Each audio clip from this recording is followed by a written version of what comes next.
Shalom! Povo lindo que vai morar no céu. Bom dia, que Deus abençoe o nosso dia, que seja um dia repleto de bênção, de paz, guardado pelo nosso Senhor e Salvador Jesus Cristo. Nós estamos aqui para trazer uma palavra, uma mensagem do coração de Deus para você nessa manhã, esse maná, esse pão fresquinho do céu todos os dias de manhã com primícia, meditando na palavra do Senhor, um capítulo por dia, não precisa mais do que isso. Nós estamos em 2 Reis, capítulo 14, e nós vamos ver aqui o reinado de Amazias em Judá. Vamos analisar esse contexto, ver o que Deus fala conosco, que nos traz de aprendizado para esse dia.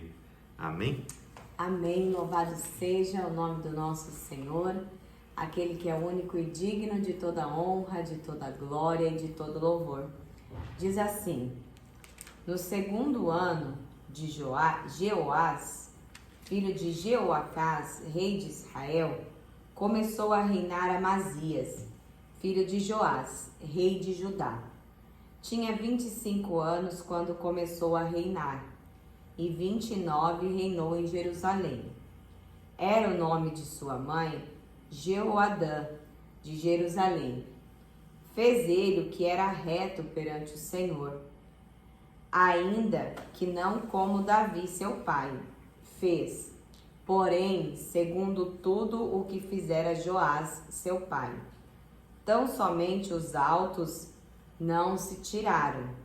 O povo ainda sacrificava e queimava incenso nos altos. Uma vez confirmado o reino em sua mão, matou seus servos que tinham assassinado o rei, seu pai.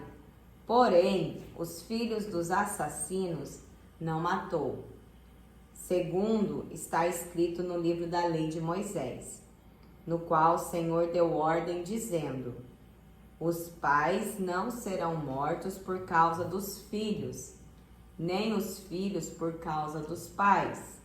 Cada qual será morto pelo seu próprio pecado. Amazias vence os edomitas. Ele feriu 10.000 edomitas no Vale do Sal e tomou a Sela na guerra e chamou o seu nome Joquitiel até o dia de hoje. Amazias derrotado por Jeoás. Então, Amazias enviou mensageiros a Jeoás, filho de Jeoacás, filho de Jeú, rei de Israel, dizendo: vem, meçamos armas.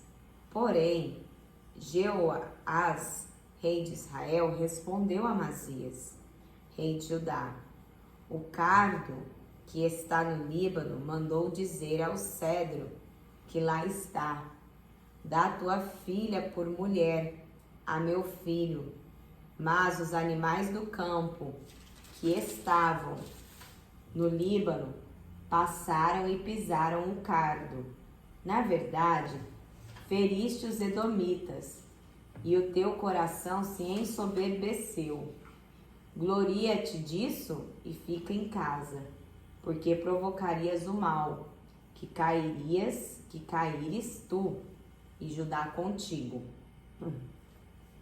Mas Amazias não quis atendê-lo.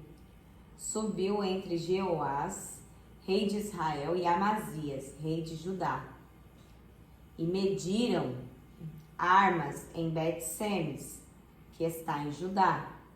Judá foi derrotado diante de Israel, e fugiu cada um para sua casa. Jeoás, rei de Israel, prendeu Amazias, rei de Judá, filho de Joás, filho de Acasias, em Bet-Semes, e veio a Jerusalém, cujo muro ele rompeu desde a porta de Efraim até a porta da esquina, 400 côvados. Tomou todo o ouro e a prata e todos os utensílios que se acharam na casa do Senhor e nos tesouros da casa do rei, como também reféns, e voltou para Samaria. A morte de Jeoás, rei de Israel. Ora, os mais atos de Jeoás, o que fez, o seu poder e como pelejou contra Amazias, rei de Judá, porventura não estão escritos no livro da história dos reis de Israel? Descansou Jeoás com seus pais e foi sepultado em Samaria, junto aos reis de Israel. E Jeroboão, seu filho, reinou em seu lugar. A morte de Amazias, rei de Judá. Amazias, filho de Joás, rei de Judá, viveu 15 anos, depois da morte de Jeoás, filho de Jeoacás, rei de Israel. Ora, os mais atos de Amazias, porventura, não estão escritos no livro da história dos reis de Judá? Conspiraram contra ele em Jerusalém, e ele fugiu para Laquis. Porém, enviaram após ele homens até Laquis e o mataram ali. Trouxeram-no sobre cavalos e o sepultaram em Jerusalém, junto a seus pais na cidade de Davi. Todo o povo de Judá tomou a Uzias, que era de 16 anos, e o constituiu rei, em lugar de Amazias, seu pai. Ele edificou a Elate e a restituiu a Judá depois que o rei descansou com seus pais. O reinado de Jeroboão II de Israel.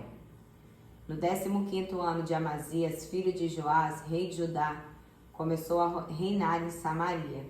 Jeroboão, filho de Jeoás, rei de Israel, e reinou 41 anos. Fez o que era mal perante o Senhor. Jamais se apartou de nenhum dos pecados de Jeroboão, filho de Nebate, que fez pecar a Israel. Restabeleceu ele os limites de Israel desde a entrada de Ramate até o mar da planície, segundo a palavra do Senhor, Deus de Israel, a qual falara por intermédio de seu servo, Jonas, filho de Amitai, o profeta, o qual era de Gat-Efer. Porque viu o Senhor que a aflição de Israel era muito amarga, porque não havia nem escravo, nem livre, nem quem socorresse a Israel. Ainda não falara o Senhor em apagar o nome de Israel debaixo do céu, porém os livrou por intermédio de Jeroboão, filho de Jeoás. Quanto aos mais atos de Jeroboão, tudo quanto fez, o seu poder, como pelejou e como reconquistou Damasco, em Ramate, pertencentes a Judá para Israel, porventura não estão escritos no livro da história dos reis de Israel? Descansou Jeroboão com seus pais, com os reis de Israel, e Zacarias, seu filho, reinou em seu lugar. A gente vê aqui Amazias, né, esse rei aqui em Judá, ele foi arrogante, né? Se tem um dos piores, né, males dessa geração, e o que a gente vem vendo muito acontecendo, né, a soberba do coração, né, essa arrogância, essa prepotência que a pessoa tem em achar que é melhor que a outra, de querer esbanjar os seus bens, né, e deixando de lado a humildade, né, a simplicidade, as coisas do Senhor. Nós vemos aqui que Amazias, ele convocou aqui Joás, né, para essa batalha, a fim de medir forças, né, de comparar ali o seu exército, o poderio do seu exército. E ao contrário, Joás falou para ele: olha, fica na tua casa, por que vai causar esse mal a Judá? Ou seja, por conta de uma vaidade de um homem, de uma prepotência, quantos soldados, quantas pessoas não poderiam, né, ser mortas, prejudicadas, né?